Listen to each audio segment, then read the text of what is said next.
Chào các bạn đã tiếp tục trở lại trên kênh của Phương Lê nha. Trong video hôm nay Phương sẽ chia sẻ các bạn cách kho cá với thịt ba chỉ làm sao để cho ngon nha. Cá kho với thịt ba chỉ là một món ăn yêu thích từ thời xa xưa đến nay. Kho thịt với cá làm sao để miếng cá vừa mềm, thơm, thấm được hết các gia vị cùng với thịt ba chỉ béo ngậy. Quan trọng kỹ thuật kho cá khi kho lên làm sao sau khi kho xong cá vẫn giữ được màu sắc lên rất là đẹp và hấp dẫn. Cụ thể các bạn muốn biết có thể kho được món cá kho ngon như này thì mời các bạn cùng vào bếp với Phương ngay nha. Dưới đây sẽ là phần nguyên liệu mà các bạn cần chuẩn bị này. Ở đây các bạn chuẩn bị cho Phương 1 kg cá nhé. Thì Phương sẽ sử dụng là cá chấm, còn các bạn có thể sử dụng cá chép hoặc bất kể cá nào mà các bạn yêu thích nha. Và Phương sử dụng khoảng 500g thịt ba chỉ này, mắm, muối, gia vị, hạt tiêu, các gia vị nêm nếm cần thiết. Và tiếp theo bên này thì Phương sử dụng là giềng nha. Các bạn chuẩn bị cho Phương một củ giềng tươi này, hoặc các bạn có thể mua giềng xay sẵn cũng được nha. Phương sử dụng 2 quả ớt tươi này, một chút hành khô, một chút tỏi khô và cả một chút hạt tiêu. Phương sử dụng cả hạt tiêu xay lẫn tiêu hạt nha các bạn. Phần sơ chế thịt thì Phương sẽ cắt thịt thành những miếng vuông dày khoảng 3cm nha các bạn nha. Các bạn sắt thịt kho thì các bạn phải sắt to một chút để khi mà các bạn kho thịt lâu với cá ấy, thì thịt vẫn giữ nguyên được độ béo ngậy của miếng thịt này, và thịt sẽ không bị ngót lại nhiều nha các bạn nha. Đó, phần thịt thì Phương đã sơ chế xong rồi này các bạn này. Phương sẽ để ra một bên nha các bạn.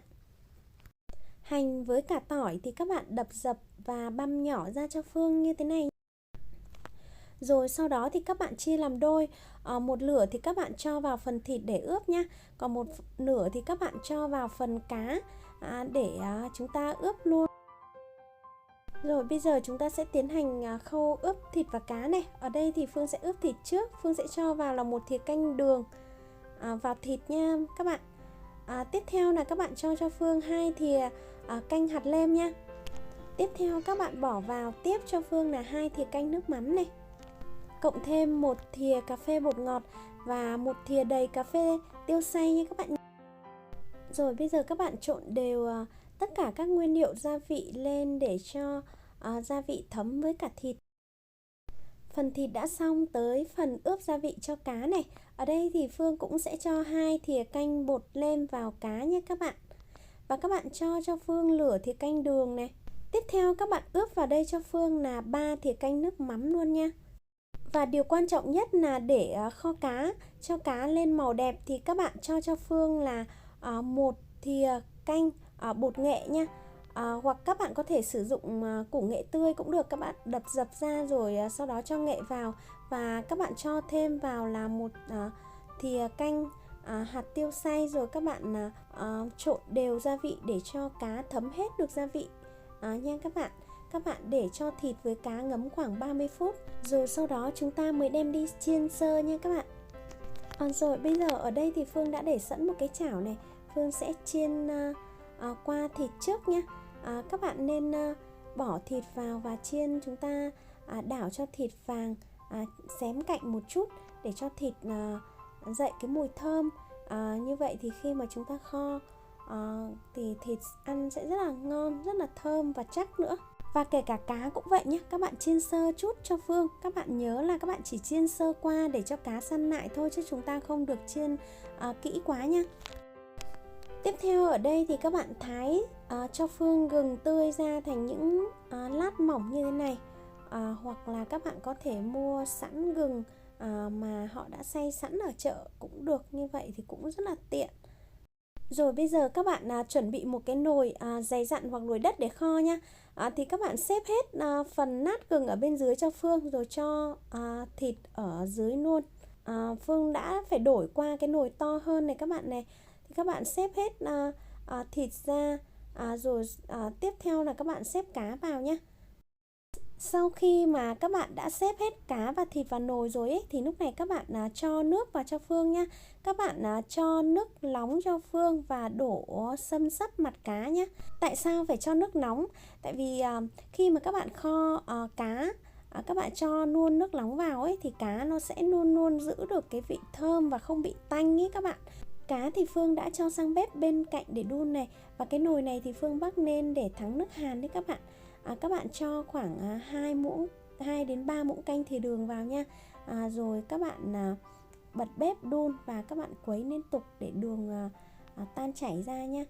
Các bạn cứ liên tục quấy và quấy đến khi nào mà đường chảy hết và bắt đầu ngả màu vàng cánh gián, thì lúc đó các bạn có thể cho nước vào để chúng ta có được cái nước hàn, màu nước hàn đẹp.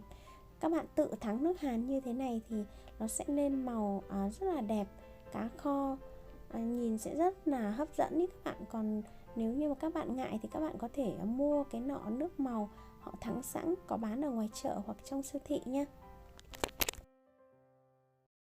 Đó, khi mà đường đã cháy lên cái màu cánh gián như thế này rồi thì các bạn cho nước vào cho Phương này. Và các bạn quấy đến khi mà nước và nước đường được hòa quyện với nhau. Rồi sau đó thì các bạn đổ sang nồi cá để chúng ta kho tiếp nhé. Bỏ thêm nước thắng đường thì cá đã xâm xấp mặt nước rồi đó các bạn. Lúc này thì Phương sẽ cắt 2 quả ớt tươi vào luôn nha.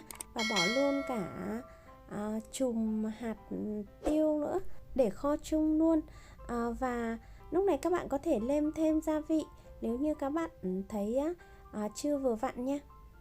Tùy vào khẩu vị gia đình mình mà các bạn có thể nêm thêm. Ở đây thì Phương sẽ cho thêm một chút nước mắm và một chút bột ngọt nữa này.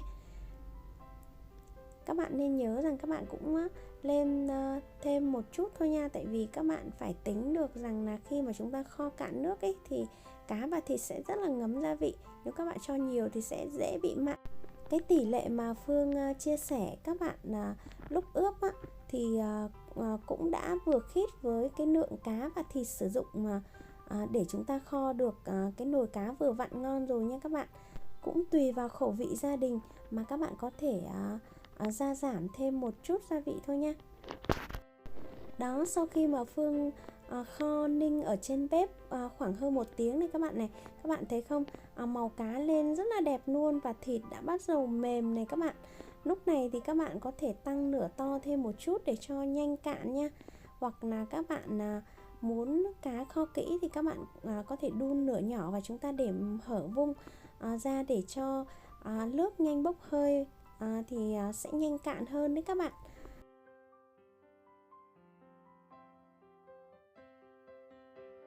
Không biết các bạn sao chứ riêng Phương thì Phương thích cá kho còn một chút nước béo ngậy để có thể rưới lên cơm ăn đấy.